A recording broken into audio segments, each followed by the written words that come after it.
There's only one reason you'd be watching a series called Step-by-Step Kitchen Engine Rebuild. And that's because you don't have a place to work on anything. You don't have a garage, you don't have a shop.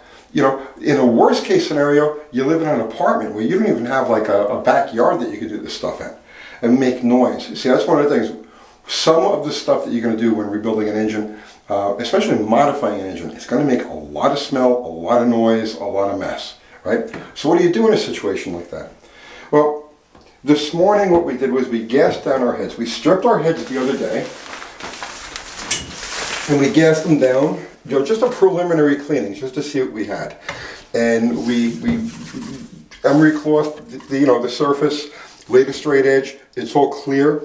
We used a wire brush and a wire wheel on a drill and cleaned up all of the seats so we can inspect the seats to make sure that they're not etched or destroyed or damaged in any way. And everything is looking good. And like I said, this is just a preliminary cleaning just to see what we have. Now, one of the things I want to, before we get to the meat of this, one of the things I want to talk about is the necessity of taking used parts apart, used assemblies apart, and making sure that everything inside is good. Like, for instance, okay, anybody who buys used race parts will know, if you buy a race engine and you take it apart, you're going to find that there are like 5 different length push rods in the thing.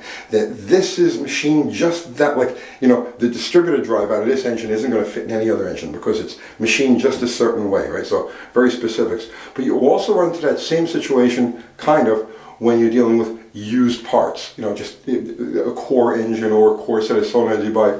And one of the things we found with this, like I said, a lot of times the inclination of it is just clean it up and bolt it on. But when we stripped these heads, we found this. It had a broken valve spring. It was on the exhaust side, so the engine was running pretty much without a miss. The inner damper here, it was kind of supporting it, and the outer spring was collapsed around it. We wouldn't have found that if we didn't take the heads apart. It just looked okay at visual inspection. But after we pulled it apart, this is what we find. Now we found that 5 of the 8 exhaust valves on this engine were scuzzy. 4 of them had the tips beaten down or worn away, and one of them it looked like it had been through the war. But the seats look good.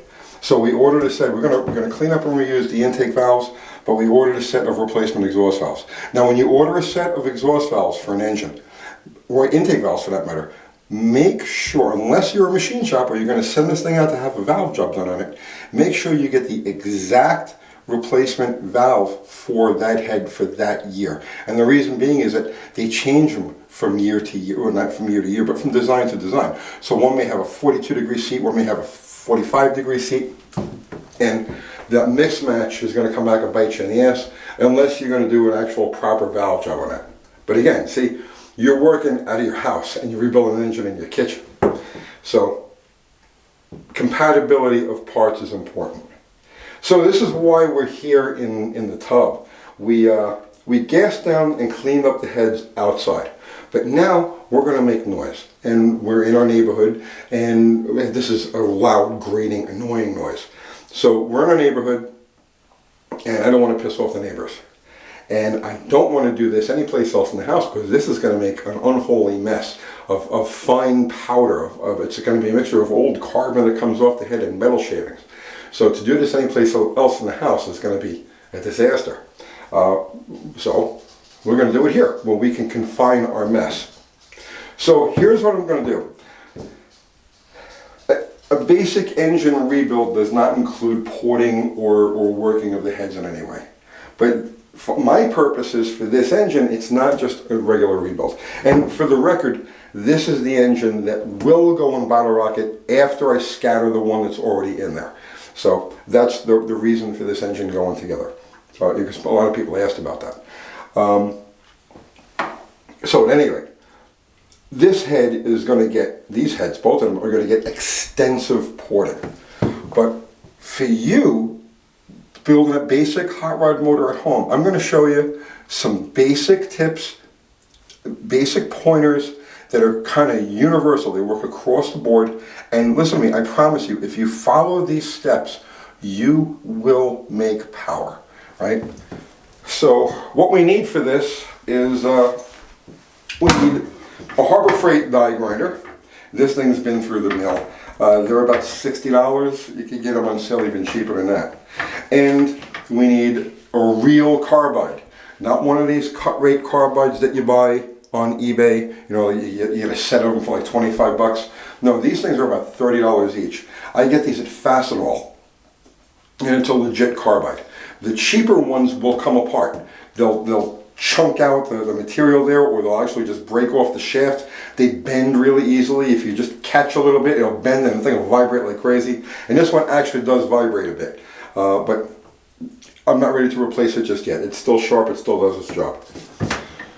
So I'm going to show you the basics of cleanup porting, right? And I'm telling you, this will benefit just about any engine. The do's and the don'ts that I show you here are going to be universal. So first things first, we're going to start with the intake side. Before I brought this head in here, I took one of the new intake manifold gaskets and I laid it over the surface here and I hit it with spray paint. And you can see right here, wherever you see red, okay, that's overlapping the gasket. So our first step, I'm gonna do one cylinder. We'll do this one cylinder all the way through, and then you can take it the rest of the way. What we want to do is we want to clean up this mismatch. We also want to do the same thing on the intake manifold. But this is your first step, is going to be gasket matching the intake. So let's see, we get the head in a decent position to work on it. Okay, fire up the die grinder. I'll just leave this open for the one. Cat, you're going to have to clean up a little mess, yeah? All right, it's not bad, it's not bad.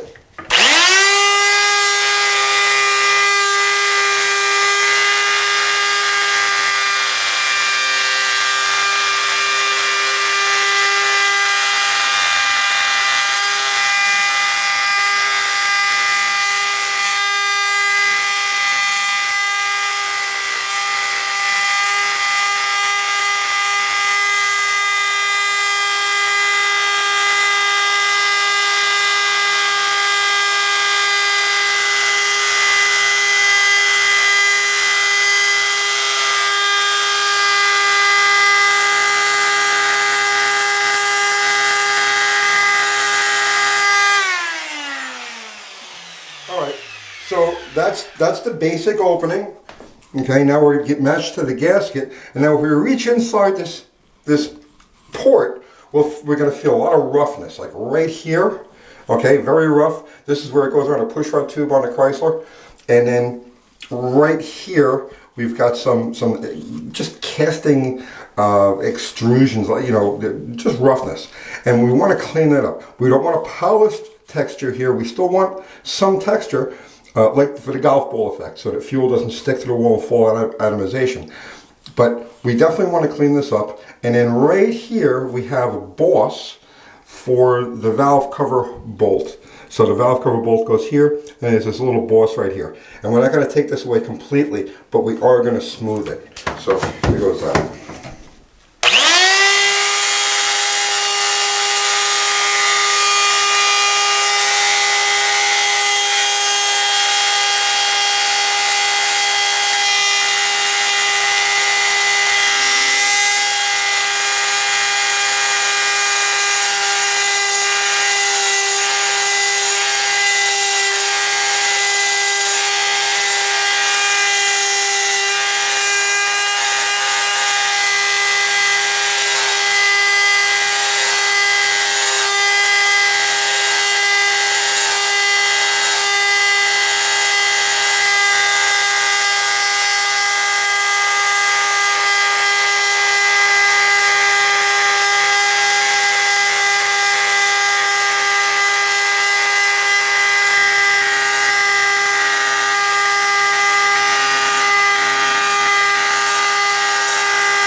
So you see what we did here is we blended this down. We took this down somewhat and blended it so that the incoming mixture doesn't have any place to pile up against. It'll just flow over it smoothly. And you see we took out this. This is all just smooth a little bit. You don't have to go crazy. You don't have to make it perfect. You don't have to go crazy. But getting rid of any of these little bumps and imperfections in that cylinder wall are going to go a long way to getting the column of air to move without any sort of, you know, disturbance. So that's the intake port. Now let's go to the intake bowl. This is where the magic happens. Okay? So if you look down in this bowl, you're going to see that here's the seat, okay? And then directly under the seat, it funnels down a little bit, and then you've got the sharp edge that runs pretty much all the way around. So now what we want to do is we want to take this bowl and we want to make it as contoured to the seat as we can. Be careful here because it's easy to slip and take out the seat. But what we're going to do is just open this up right here and get it as round as we can.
Okay, so you see what we did here?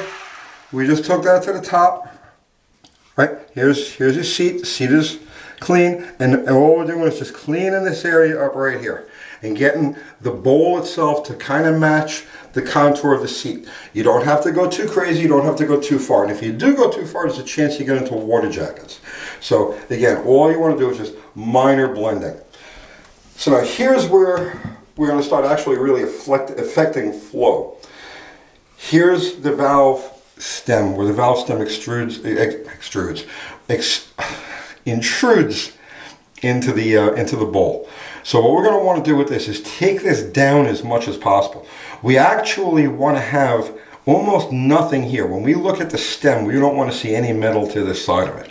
The stem is long enough that the guide is long enough, it's straight enough in there that you don't have to worry about a little bit of the stem being exposed over here. But that will go a long way towards helping flow, to keeping the mixture in suspension. Because remember now, as the mixture is coming into the bowl and it's going to be spread out around the valve, it's hitting these sharp edges right here of the stem or of the guide, and that's an impedance to flow and a place for fuel to fall out of atomization. So, and if you look at modern heads, if you ever wonder why modern engines make so much horsepower, normally aspirated, it's because from the factory they've already taken care of this stuff. But when you're dealing with these ancient castings, they didn't care back then. You know, they weren't looking for that last little bit of power. They were just looking for quick assembly line, work. So they didn't do these things. This is where the power is. So let me clean this up here.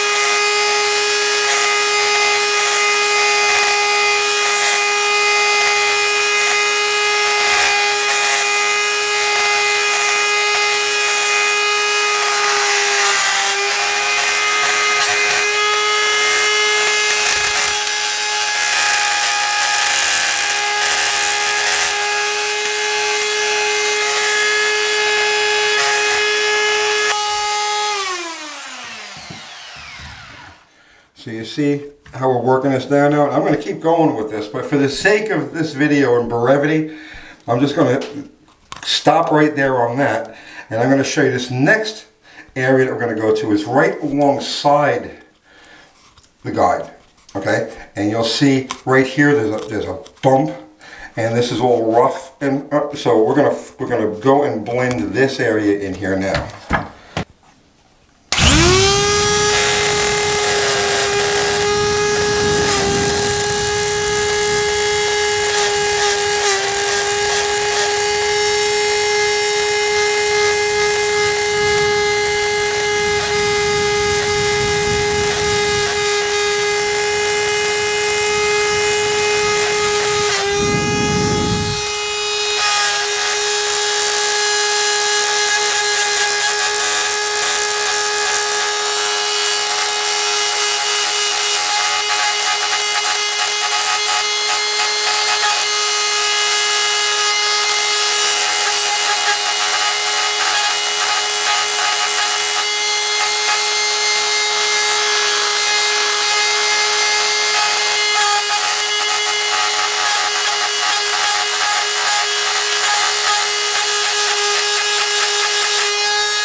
Blow that out.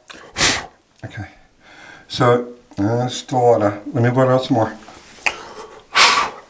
Okay, so you see the line I'm starting to make over here, and I'm narrowing this boss of the guide. Okay, and we're going to keep going with that. And again, I'm showing you the basics here.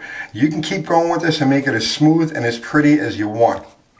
And we'll show you this, we'll go over this head after I'm done with the complete thing. And we'll show you the final porting on this. But I'm just trying to give you guys the idea where to go and how to go about it. Alright, so we've got this basically straightened out. Here's your before and here's your after. Or before and after, the other way. Alright, so there's before, there's after.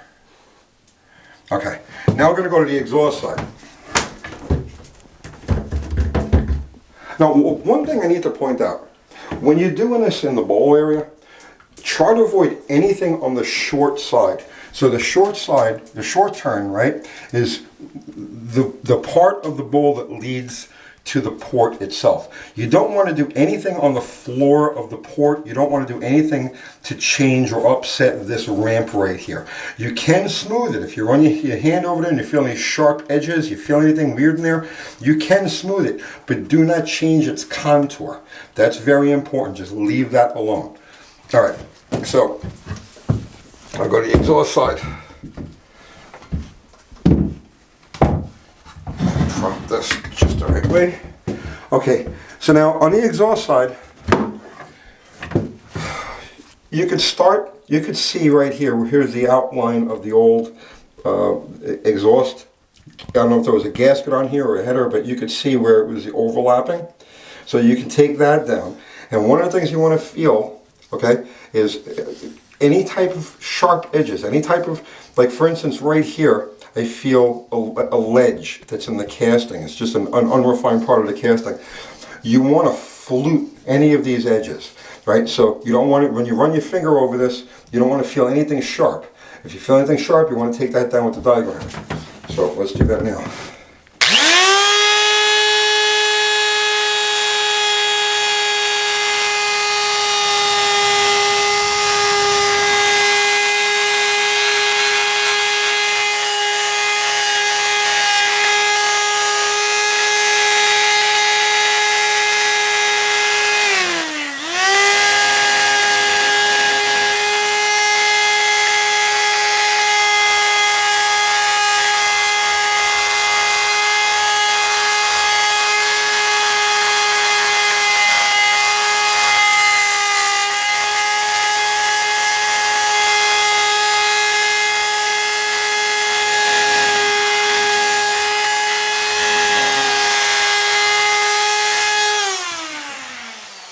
So all we did here was we just flared it. We didn't change its shape any, but we just flared it to make sure that there's a smooth flow over the outside of it.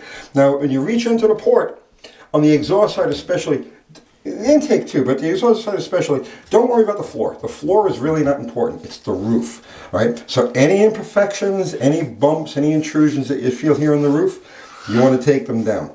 You know, be careful you don't go too far because you could be getting into water jackets.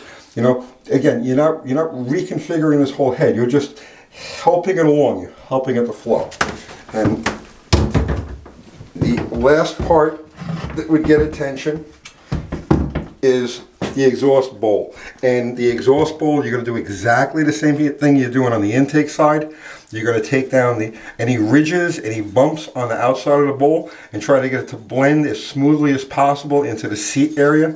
It'll help sometimes if you take a marker and you paint the seat. It'll give you a good guideline to know you're not going too far. You don't want to touch that seat. So that's it. Simple, basic home porting. You don't need a flow bench. You don't need any special equipment. You don't need any crazy experience. Just be careful. Take your time. And it does take a lot of time. I'm going to tell you. By the time you're done making all these various cuts and going through all these areas that we're talking about, you go through the whole head and make it nice, you're going to have a minimum of 10 or 12 hours in your heads. Longer than that if you're a perfectionist, if you're going for the, for the extra little bit. But like I said, I'll finish these up over the next day or two, and then we'll show you the finished results, and then we'll move on to the next step. I believe we should have the block back within a day or two. So that's it for now. I hope you got something out of that. I'll see you tomorrow.